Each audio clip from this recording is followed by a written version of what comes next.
I was a Labour Party man, CLR James said, but I found myself to the left of the Labour Party in Nelson.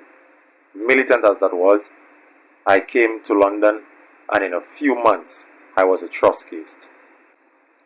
These were the words of Cyril Lionel Robert James, one of the intellectual giants of the Caribbean, at an interview with A.L. Richardson, Clarence Crimsonton, and Anna Grimshaw on Sunday 8th, 1986 in South London. In this interview, James is describing his political journey from being a member of the Labour Party to becoming a Trotskyist. The Labour Party was at that time a British centre-left political party, which was considered to be social democratic, meaning it supports social justice, economic equality, and workers' rights. It is one of the major political parties in the United Kingdom, along with the Conservative Party.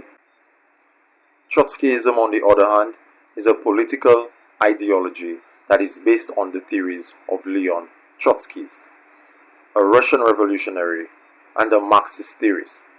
Trotskyism is a radical form of socialism that advocates for the overthrow of capitalism through the revolutionary workers' state. We will cite a reliable source in order to enhance our understanding of the concept of Trotskyism in accordance with globally accepted institutions and governments. Our goal on this channel is to present accurate information at all times. In this instance, the Hoover Institution at Stanford University will provide the truth about Leon Trotsky. Christopher Hitchens is a journalist and author. His most recent book is entitled God is Not Great, How Religion Poisons Everything. During at least part of his life, a subject to which we will return, Christopher referred to himself as a Trotskyist, correct? Luxemburgist, Trotskyist, yes. All right. Post-Trotskyist, yeah. Well, we'll give you time to elaborate.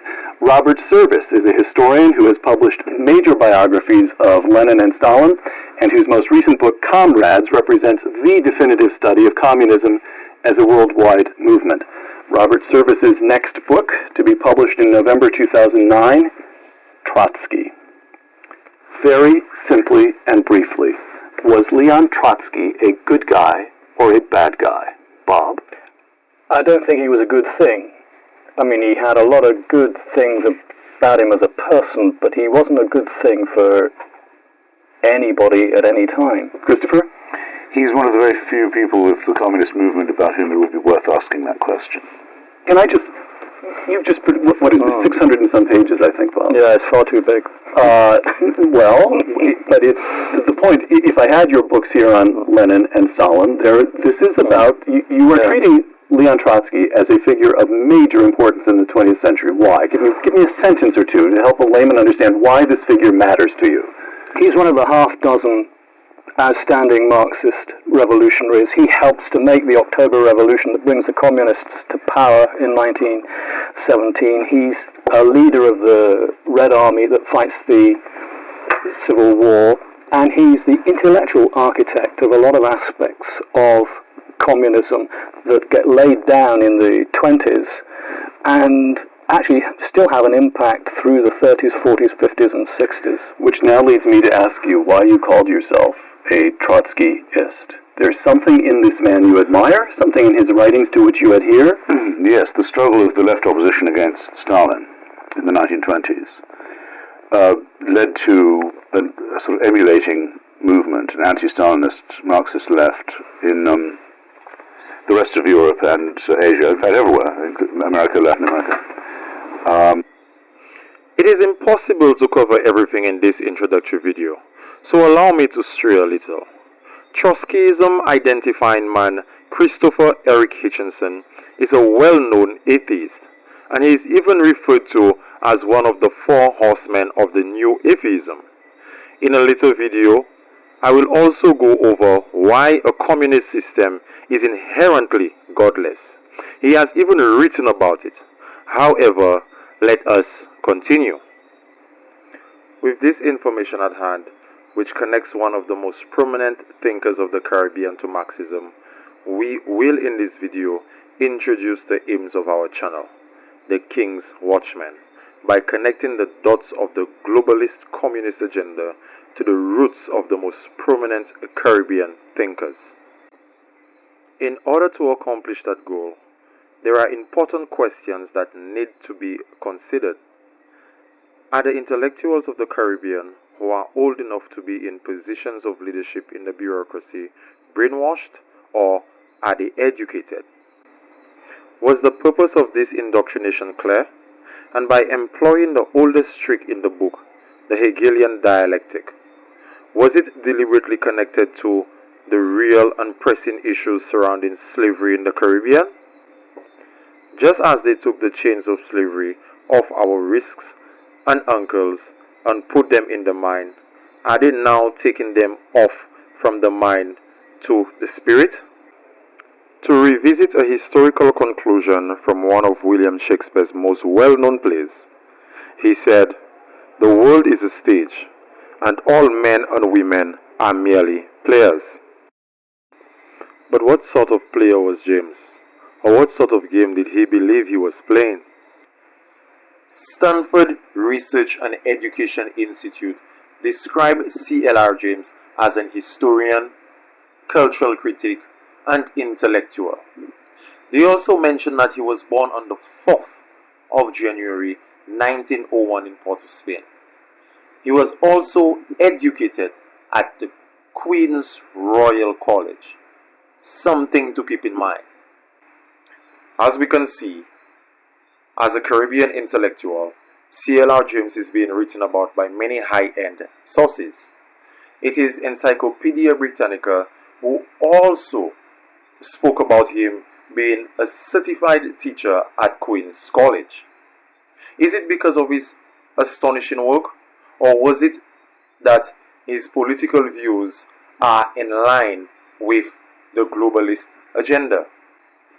With great works like the Black Jacobins, World Revolution 1917 to 1946, The Rise and Fall of the Communist International, just to name a few. With this array of books, what kind of influence did CLR James have on the Caribbean consciousness? Where did he find inspiration for this? As we have previously stated, he received his education at Queen's Royal College. The bulk of the concept and philosophy are derived from the German Renaissance, as the website demonstrates. Therefore, a large portion of CLR James's advocacy was shaped by outside factors. Is it possible that we are unable to see the truth of what is going on because we hold these men in such high regard as thinkers? Take a moment to consider this. In the Caribbean, we simply follow the highest bidder without seeming to have a worldview or to be involved in any global decisions. We only comply in order to get along. To better understand, one needs to inquire about the ideologies that fought for dominance in that period in Germany and Russia. It was communism, or other forms of totalitarianism, which is basically centralized control of a small group of people over a larger group. This is exactly what is happening on a global scale and is willfully accepted by the Caribbean countries today. Yes, because we are capable of being, as our first Prime Minister said, friends of all and satellites of none. But it's not just Barbados that's moving closer to China, it's the whole of the Caribbean. I mean, it's the whole investment world. from China has gone up many folds. But so is the whole world. If I look correctly, I think the Chinese hold a large percentage of assets within the United States of America and a large amount of their treasuries as well. So for you to focus on the Caribbean or Africa with China without recognizing the role that China is playing in Europe or in the North Atlantic countries is a bit disingenuous and really reflects more that we are seen as pawns, regrettably, rather than countries with equal capacity to determine our destiny and to be part and parcel of that global conversation to fight the global issues of the day like climate and the pandemic. All right, well that's... Because we are... Here you can hear a clear justification from one of the current thought leaders who appears to accept communist ideologies and negating human freedoms and free will as a solution to inequality. Different parts of the world is fighting against this agenda because it is associated with the death of our fundamental human free wills. But the whole Caribbean is quiet.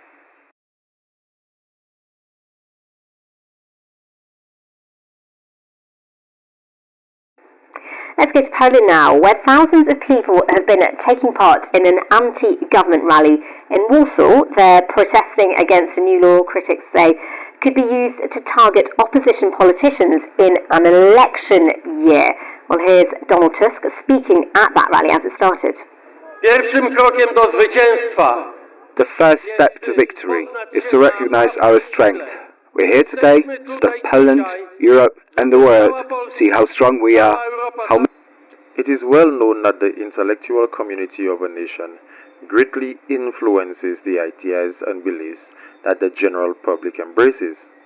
The paradox in the Caribbean intellectuals' thinking is that in their attempt to combat oppression and slavery, they are utilizing the same conceptual framework that initially gave rise to and supported slavery. At that moment, I came to understand that this was no longer about race. Instead, it was about the spiritual planes of freedom, personal choice, and the denial of objective moral truths that have benefited our civilization by preserving life. How can we cling to hope of preserving life while advancing the ideologies designed to bring it to an end? It was Albert Einstein who said, "We can't solve problems by using the same kind of thinking we used when we created them." To understand the depth of the problem we face, we need to investigate what a meerkat, a prairie dog, a monkey, a raven bird, and an elephant have in common. You might be asking, why is this important to the discussion? It is important to note that even animals have evolved ways to inform pairs of impending danger. But are human beings the same, since we are more sentient than these animals and are imbued with a higher level of consciousness? Is it in our nature to inform our pairs of impending danger? I would argue that it is our moral obligation to keep our civilization alive across time. Any bad idea needs to be discussed and dispensed with if it affects the longevity of civilized life. Therefore, it is not only a choice, but a moral responsibility to inform about impending dangers. This behavioral pattern is so deeply embedded in our human psyche that the Bible speaks about the duty of the watchman to inform the people about transgressions against truth. This is how deep the duty goes. I am driven by a deep sense of moral obligation to educate the Caribbean people and encourage critical thinking about the world they live in. To be honest, what I have so far is a theory based on natural observation, listening to news produced by government agencies, reading books written by those in positions of authority over global policy, keeping up with events and news from the United Nations, and reading the Bible, not as a religious fundamentalist, but as a person who wants to engage with life and make a meaningful contribution. What becomes noticeable to me is that the world leaders are looking to reset the world and implement a concept of a new world order, ending nationalism to bring about globalism. I came to the understanding by reading Klaus Schwab's books, The Great Reset, The Great Narrative, and Stakeholders' Capitalism. This reset, as he calls it in his book COVID-19, The Great Reset, describes the return of big government, which is basically an advocate of communism. That godless system shows its face again. For this to be a practical possibility, the world must have one world economic system, which Klaus Schwab is part of, called the World Economic Forum. and the practicality of it can be attributed to the one world digital currency of CBDCs. We will discuss in another video the advantages and disadvantages of the one world digital currency.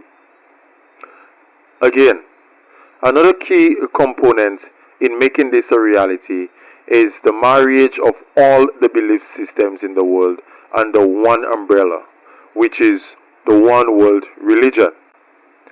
This does not seem like a bad idea to many, since it is marketed as a form of bringing peace and feeding the hungry and saving the planet.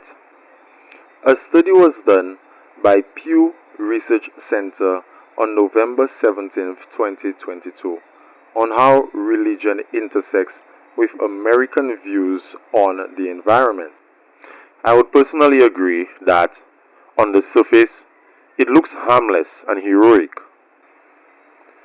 As I started looking under the hood of the policies that drove this kind of theological, unphilosophical aims, I started realizing that for this to happen practically, all conflicting ideas in the world must be accepted as good and hold a level of moral equivalence. This simply means that morality becomes subjective. The reason I disagree with this is because all civilizations that have been corrupted and destroyed throughout history have adopted the same strategy of making moral relativistic motivations king. This can only be done if our system no longer discriminates and accepts all ideologies as moral. The Bible speaks against this symbolically when it referred to Babylon as a harlot. This symbolic concept of a harlot is a system that accepts every ideology as truth. To put it simply, to form a one world order, we need to regress to paganism.